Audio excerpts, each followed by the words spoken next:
Hiya. If you are leaving the UK, or in fact any other country really, but in this case the UK we're focusing on, as that's me and my experience, how are we going to tell our family, and when and how? So today I'm going to invite you to listen in and let me share some of my experiences of this whole subject now for the second time around. Stay tuned. Hi, if we haven't met yet, I'm Steffi from across the pond and back.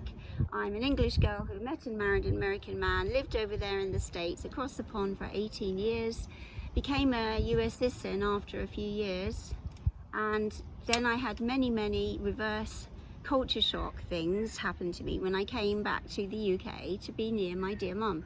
So now I'm at the point of making more plans to go back to the USA.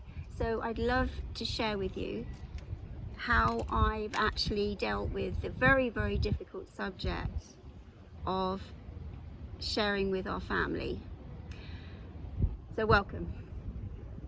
So yeah, sharing with our family is probably number one, or it's up there anyway in the list of difficult aspects of moving. So we're in the beautiful area of Aylesford again at the tea rooms here, and you can see that they're very well kept, beautiful old. I might list in the description below a little bit about this area if you're interested, but it really is beautiful, very peaceful and ideal for sitting and sharing with you guys what I'd like to share. So by the way, just before my food gets any more cold, I wanted to show you I am enjoying some English food while I'm here. And this time, because I'm at a cafe again, I'm having some English pasty. I don't think they call it Cornish pasty because it's not quite there, but it's almost.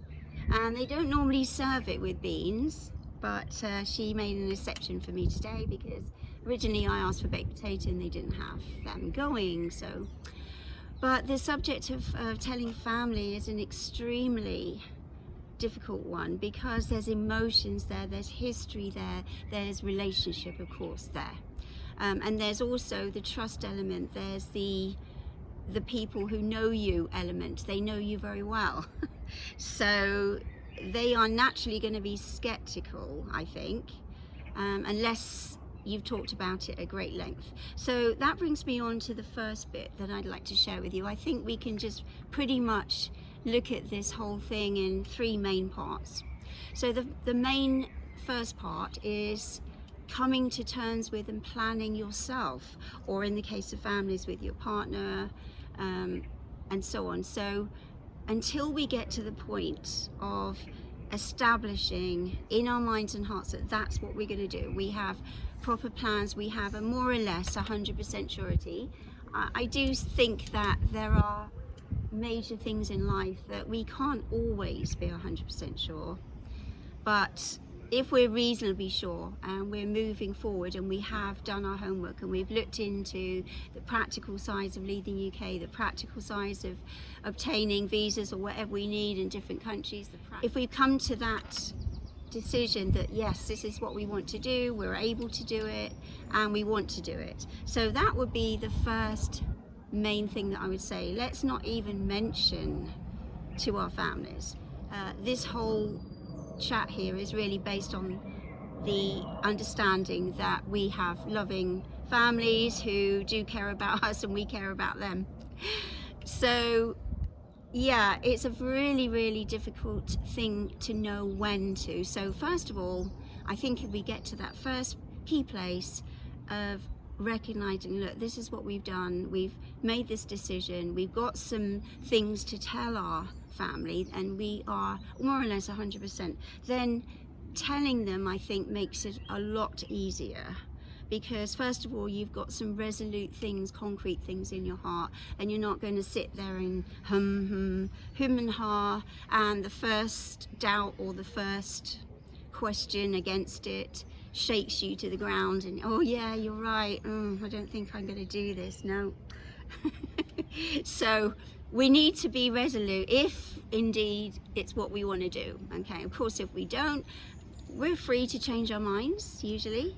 So going on the basis that we do want to do it, let's make sure in our minds and hearts that's what we've done. So in my case, I want to share my personal experience, which all of this is about really, this channel, is that when I first met my American husband, and I know this sounds really, really naive, and it was, I didn't think too much about what it was going to be like. I didn't think about the impact of me moving to the US. I didn't think about the impact on my existing family, and didn't give it too much thought, I have to say. So criticize me for that, but that's where I was in my life in my 30s. I did give it some thought, of course, and especially with my dear mum. I would say overall, out of all the people that I love and care about, I was most thinking about my mum, so I will share that in a minute. The difficult thing was the first time around that we hadn't come to that, my husband and I, we hadn't come to that resolute decision, and here's why. Because to start with, when we first got married, I tried to live over there just for a few months. I was so homesick, guys. I mean, I can't tell you, I can't explain quite the degree that I felt. Sometimes I actually did feel quite sick. That word homesick's a good word. So while I didn't get all depressed, because I had a lot of new exciting things to learn and experience, but at the same time I felt that inward missing the familiarity of things. So I digress. So the first time around, my husband and I were trying it out. Didn't work at that point. I asked my husband, look, can we please just go back to the UK? I'm not ready for this, basically. That was what my heart's cry. And he agreed. He could see that it was difficult for me. So off we went back to the the UK. So what happened in that little while that we were here, we had two young ones. Two little children, and we had our son and our daughter, and at that time I had an older son and an older daughter, so we had quite a family going there. But the older son and daughter, they were quite skeptical about this whole thing. Having been divorced before and then, you know, moving on and marrying this American man, I do want to say I've noticed since I've been back in the UK since 23 that there is quite a distrust of Americans. Tell me if I'm wrong, but from what I've seen, there tends to be this, at the very least, a polite distrust, and at the worst, some quite blatant animosity towards Americans. Now, some things going on in the USA, maybe people might think that's justified, but there's this general feeling of, I'm not quite sure, he's from America, isn't he? And my mum, my dear mum, the first time I told her that I was marrying my American husband, or I decided to accept his request, and there was like silence a little bit, you know, that polite English silence that I'm sure we're all experienced with English parents. Well, I have anyway. I should say British really as well. But my mum just basically said, well, what does he do for a living? You know, where is he? Who is he, Stephanie? Who is he? And of course, yes, she called me Stephanie. That's what they named me at birth. So parents tend to do that, don't they? But my mum, I mean, she was very, you know, caring about me at that time, but I think she was in shock. So the first thing that she's naturally thinking is, you know, well, America's a big country and who is he? So fair enough, very, very valid concerns. So it was all rather sudden, and this is what I'm really sharing, the when factor of us deciding after a little while of trying it out in England and deciding that we really need to live in the USA. I'm jumping on a little bit there, but between the time that we moved back to England, had the small children, that was a little time, a couple of years, and in that time we pretty much were making plans to go back, but we just needed to see how it panned out. So those of you who've come from the States to England or Britain and tried the visa route, it's not that easy. I mean, it might be easy for some people, but for us, we had to wait for quite a lot to happen before he could even get a real job. So he had to work for gift money. So memories, but in the meantime we were kind of coming to these conclusions that yes, probably my husband had a business in America, he knew people there, he was American, he believed that you know, being the husband, that would definitely be wise to be in his country and not over here in the UK. So we made that pretty much that decision fairly quickly, and the mistake that I made was I didn't give my family enough notice. It's something that I really regret. So this time around, the second time, I gave this decision to move a second time, long before I made my video, by the way, which I will put up on the end screen. Hopefully that will come up. Gave it a lot of thought this time. I was extremely careful because the first time around I do believe that I hurt my mum by not telling her more. I think if she didn't say it too much, and we didn't fall out, we didn't have arguments, but there is that disappointment, I think, that her daughter didn't, you know, confide in her more and tell her more about what I was doing. So I do definitely regret that. So when I got to tell her that we were going to the States to live, you know, it wouldn't have been such a blow. So definitely that's my advice. If you're doing this thing for the first time, please make sure and then try and get your timing as good as you can do, okay? But you've got to first decide that you're going to do it. All right, so the next little bit here, so when we've established that we are, how are we going to tell them? How are we going to determine where and when and how? So my particular take on it is that tell people more individually, not at a huge gathering. Like, say for instance, if there's a family thing going on a Sunday lunch or a get together for something, I wouldn't think that that's a very good time, because first of all, people are not expecting any news like that. It's even worse than normal. And secondly, it lacks the personal touch. If you make this big declaration that you know, you and your partner, whatever, are going to the States or going to another country. No, I really definitely think that, yeah, do it face to face. Now that is how we pretty much did it, my husband and I at the time. We did tell my mum and my stepdad at that time, and then I told my older daughter as well on her own. So I think we got it right, but the timing just wasn't very good at that point in our lives. So this time, before I even told my older daughter, I gave it extreme amount of thought and prayer. And then when I realized that this is most likely, I'm pretty sure that it's the right decision for me now in my situation over 50 as a widow.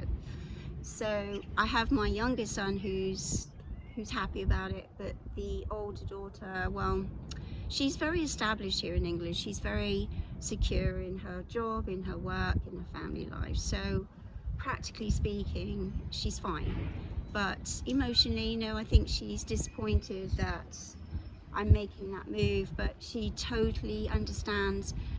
I think what happened with me and my daughter, for example, there were enough other things going on where she could see things possibly moving that way this time.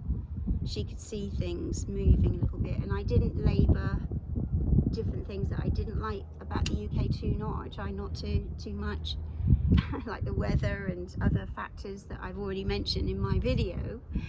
But I did in the end decide that, right, this is the best time to tell her. So I actually told her, I think it was around about the beginning of this year, around about the time when I made that video, but possibly before I made the video for YouTube. How were we going to tell them? What would be the best way? Would it be Well, you know that we've been thinking about this for a while. Maybe, but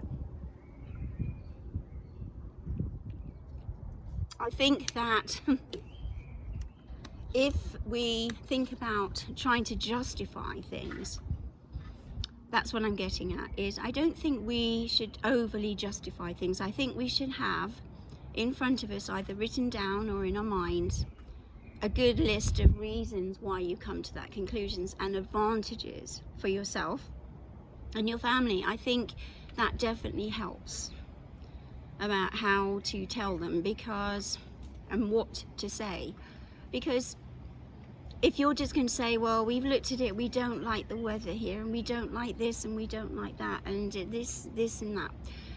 If we're going to give a bunch of negatives about the UK and then not give too much reason, just, oh yeah, well, I like the sunshine, that's a major factor. Well, yes, it is, totally. I totally get that. But there's got to be a little bit more than that, hasn't there? So I think it's very important to share with our family that we have thought about this deeply, and also the possible value for them. I heard someone say the other day, I was telling a friend of a friend type of thing, and she said, well, it's always nice to have relatives in different countries anyway. Now, not everybody's going to react like that. Not everybody would look at it like that. They'd say, oh, you're leaving us. You know, they would have that definite feeling of, you're leaving us. But I think the key is here, tell them the positives for you and your family, tell them why you have made this decision, and possibly give them some incentive to approve it, or at least accept it, such as coming out to visit you. So if it's going to be America or Australia, somewhere quite far away. Ooh. These pigeons all around here. So if it's going to be quite far away, then maybe there could be a kind of casual plan about, well, you could help with the flight, or we can help you get cheaper flights at this time of the year, or you can always stay with us, and that kind of thing, where it makes them feel a lot more quietly excited about it.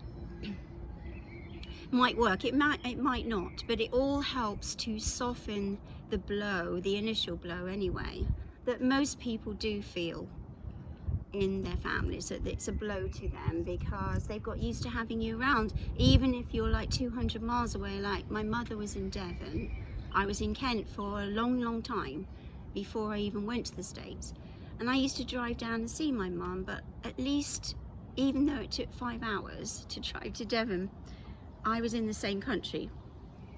I didn't have to get on a flight and spend 24 hours traveling, coming from Heathrow all the way down. It just took a long time.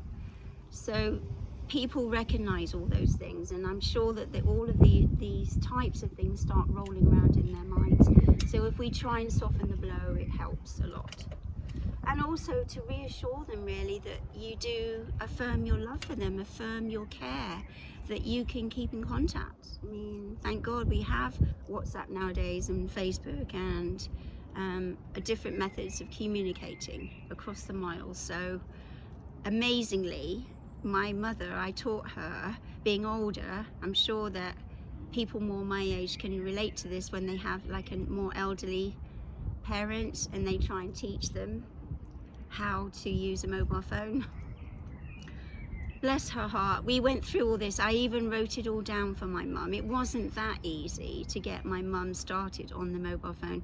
For her generation, I totally respect the fact that it was difficult for her. They didn't grow up with that. So anyone older watching, I really hope you're not upset by me mentioning that, because possibly older people get hold of a mobile phone that quick and learn it, but my mum did not. So it was difficult, but however, we did manage to sort it out, and especially during the 2020 stuff going on there, you remember all that, she couldn't travel anyway, so talking on WhatsApp was just a lovely blessing. So we used to talk almost daily actually. So I would say encourage people definitely with all the positives that you can think of really. And also, there is a possibility, especially if you're younger and especially if you're more mobile, you know, maybe your job was taking you there for 5 years, and then there's a possibility of you moving back. So if that's applicable, that's definitely something that you could mention to them and just plant that seed and say, well, it's not insurmountable. We can still have a relationship. And as I mentioned in, I think it was the trade-offs video that I did, you know, sometimes we just have to trade off being just literally down the road from our family. How many times are we seeing them though? How much time, quality time, are we actually spending with them? And we could mention that to our family as well. We could say, well, for the most part, you know, you're working, I'm working, we might see each other like once a month or something. So I think it's worth taking the time and showing that you really care about them. You're not forgetting about them. So I hope this helps a bit today. I do think that my main mistake in my first time around was not getting the right timing and involving my family more. But really, you have to have come to that decision, which we didn't have at that time. So it was a bit more complicated. I think it's getting a little bit more hot now in the midday sun. Mad dogs and Englishmen men go out in the midday sun. Has anyone heard that saying before? Oh, so I sure hope that I can be a blessing to you guys on this channel. If there's anything that comes to mind that I haven't mentioned, which I'm sure there are there's aspects here that I haven't mentioned, please put them in the comments and we can chat about them, or I can make another video and add some more factors to it. But maybe I should make another video about part 2 of what happens when it doesn't go favorably and people don't like your decision. So if you have a look at my playlist, lots of fun stuff to look through with the culture shocks and other things like that. Yeah. And I will look forward to seeing you in the next video. Cheerio.